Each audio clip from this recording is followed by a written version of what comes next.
Dark season 1 episode 6, जिसकी शुरुआत में हम रेजिना टाइडमैन को गुफा के बाहर बंधा देख पाते हैं, जिसके पीछे का रीजन एक गलतफहमी थी। उल्रिक और कैटरीना को लग रहा था कि पुलिस में हमारी शिकायत रेजिना ने करी होगी, और इसी पास्ट इंसिडेंट्स को याद करते हुए प्रेजेंट टाइम वाली रेजिना अपनी नींद से जाग जाती है। जिसके बाद में हमें सीन दिखाया जाता है पुलिस डिपार्टमेंट का, जहाँ पर उल्रिक बहुत ज्यादा परेशान था, क्योंकि अब तो पूरे डिपार्टमेंट की बदनामी हो रही थी। हर कोई ये सवाल पूछ रहा था कि आखिर ये बच्चे गायब कहाँ पर हो रहे हैं। यहाँ पर हमें हैना के सामने जोनस दिखाया जाता है, जहाँ पर जोनस का अपनी मॉम से पूछना था कि क्या सचमुच आप मेरे फादर यानी कि आपके हस्बैंड माइकल से प्यार करती भी थी या नहीं, क्योंकि पिछले 5 महीनों में मैं जितनी बार रोया हूँ मुझे उनकी इतनी बार याद आई है, मगर आपकी आंखों में एक बार भी, एक पल के लिए भी वैसे गम के आंसू महसूस नहीं हुए। जहाँ पर हैना उसकी किसी बात का जवाब नहीं देती। यहाँ पर उल्रिक अपने पुलिस डिपार्टमेंट के ओल्ड रिकॉर्ड सेक्शन में चला जाता है और उन पुराने दस्तावेजों को चेक करने की कोशिश करता है जो कि आज से 33 साल पहले बीते थे, यानी कि उसका भाई मैड्स भी आज से ठीक 33 साल पहले इसी कुछ तरीके से गायब हो चुका था।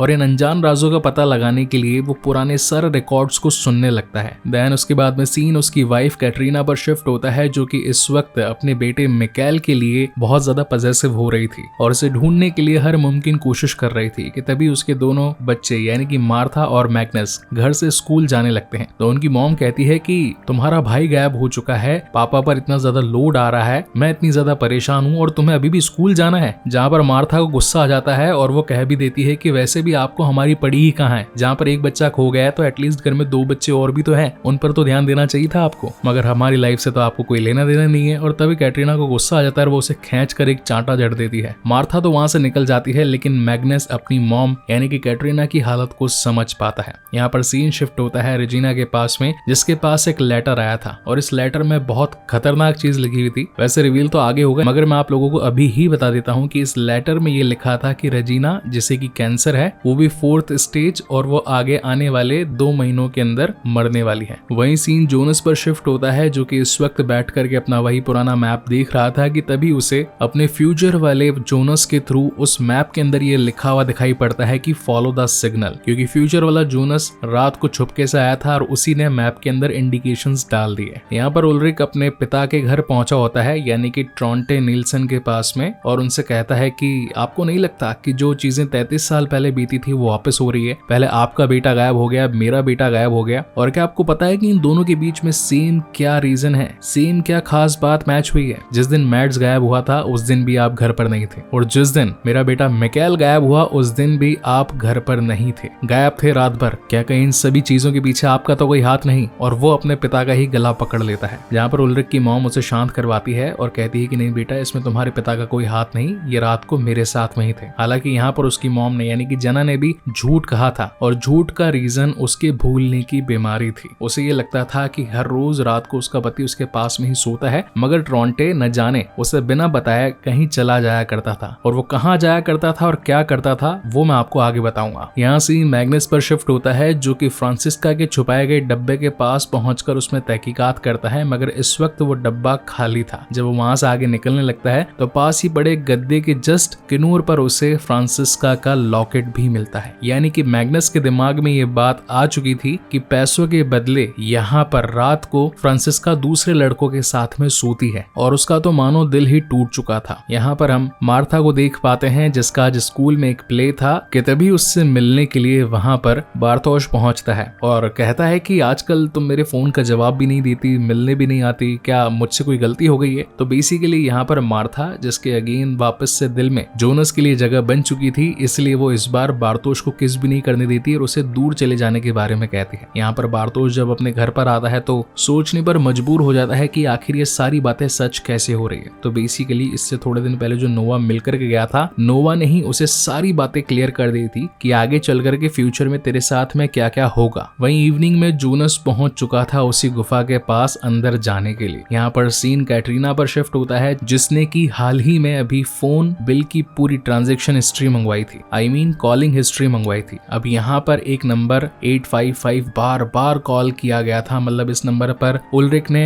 हर दिन में करीबन 4 से 5 बार कॉल पर बातचीत करी थी। तो अब ये नंबर थोड़ा अनयूजुअल लग रहा था और बार बार आ रहा था, इसलिए कैटरीना जब इस नंबर पर कॉल लगाती है तो हैना वो कॉल उठाती है। और अब तो कैटरीना को इस बात की श्योरिटी मिल चुकी थी कि उसके पति उल्रिक का चक्कर उसके बचपन की दुश्मन हैना के साथ में चल रहा है। वहीं गुफा में अब उस लाइट और उस रेडियो फ्रीक्वेंसी डिटेक्टर की मदद से जोनस अब आगे बढ़ने लगता है, क्योंकि इस बार मैप में सिग्नल फॉलो का निशान भी लगा हुआ था। वहीं सीन शिफ्ट होता है विंडन होटल में, जहां पर घबराया हुआ उल्रिक रेजिना के पास पहुंचता है और कहता है कि वैसे तो बचपन में मैंने तुम्हारे साथ बुरा किया था, मैंने तुम्हें पेड़ के पास में बांध दिया था, क्या तुम उन बातों का बदला तो कहीं मुझसे नहीं निकाल रही? मेरा बेटा गायब है और ऊपर से तुम्हारा पति जो कि मुझे उस पावर प्लांट के अंदर तक जाने नहीं देता, आखिर तुम किस बात का बदला मुझसे निकाल रहे हो? जिस पर रेजिना कहती है कि पहली बात जो तुमने मेरे साथ स्कूल में किया था वो मैं कब का भूल चुकी हूँ, और दूसरी बात तुम्हारे बेटे का उस पावर प्लांट से, यहाँ तक कि मेरे हस्बैंड से या मेरे से कोई भी ताल्लुकात नहीं है। हो सकता है कि वो शहर छोड़कर चला गया हो तुम दोनों माता पिता के परेशान करने की वजह से, तो उसका रीजन तुम मुझे मत बताओ। और हाँ, जाते जाते ये बात भी सुन लो कि पुलिस कंप्लेंट मैंने नहीं बल्कि हैना ने करवाई थी। अब इस बात को सुनकर के तो उल्रिक बहुत ज्यादा परेशान हो जाता है और वो 1986 के रिकॉर्ड्स को छानने लगता है कि आखिर उल्रिक नील्सन पर जो 7 नवंबर को केस दर्ज हुआ था वो किसकी शिकायत पर हुआ था। और यहाँ पर उसे सच्चाई पता चलती है कि उसके पीछे रेजिना नहीं बल्कि हैना का हाथ था। इसीलिए वो गुस्से में आकर सीधा हैना का गला पकड़ लेता है और कहता है कि आखिर तुम इतनी कमीनी कैसे हो सकती हो? जब मैंने तुमसे प्यार नहीं किया, तुम्हारा साथ नहीं दिया, तो जिसके साथ में हूँ तुमने उसके साथ में मेरी जिंदगी खराब करने के बारे में सोचा और मुझे पुलिस में पकड़वा दिया। क्या तुम्हें पता भी है कि इसका कितना बुरा हश्र हुआ है? मुझे कम से कम 3 दिन तक जेल में रहना पड़ा, ऊपर से कैटरीना की माँ ने उसे बहुत मारा पीटा भी। मैं तो सोच भी नहीं सकता था कि तुम इस हद तक गिर सकती हो, और अब आज के बाद कभी मेरे मुंह मत लगना। देन यहाँ सीन स्कूल में शिफ्ट होता है जहाँ पर मार्था का एक प्ले चल रहा था। इसे देखने के लिए बाकी पूरे विंडन शहर के लोग भी मौजूद थे। वहीं हम जोनस को देख पाते हैं जो कि उस सिग्नल को फॉलो करता करता एक ऐसे निशान तक पहुंचता है जहाँ पर लाल कलर का एक धागा बंधा हुआ था एक कड़ी से, और ये कड़ी एक ड्रैगन के मुंह के जैसी थी जो कि अपनी ही पूंछ को खा रहा था। अगर आपने ध्यान से देखा होगा तो उल्रिक की मॉम के हाथ में भी ठीक वैसा ही कड़ा था। अब वो आया कहां से, इसका भी एक रीजन है, वो मैं आपको आगे बताऊंगा। देन अब उस डोरे का पीछा करते करते वो एक ऐसे दरवाजे तक पहुंचता है जो कि 6th एपिसोड का बहुत ही खतरनाक ट्विस्ट एंड टर्न था। इस दरवाजे पर लिखा था सिगमुंडुस क्रिएटुस एस्ट। वैसे फ्रेंच में 6 को सिस ही कहा जाता है और एपिसोड का नंबर भी 6 ही है, मगर इस वाले सिगमुंडुस का अर्थ जो कि बेसिकली लैटिन भाषा में लिखा हुआ है, इसका मतलब ये था कि इस तरीके से संसार का निर्माण हुआ। और अब जैसे ही जोनस उस दरवाजे को खोलता है तो अंदर एक और गलियारा उसे मिलता है। इस गलियारे में आगे जाने पर उसे 2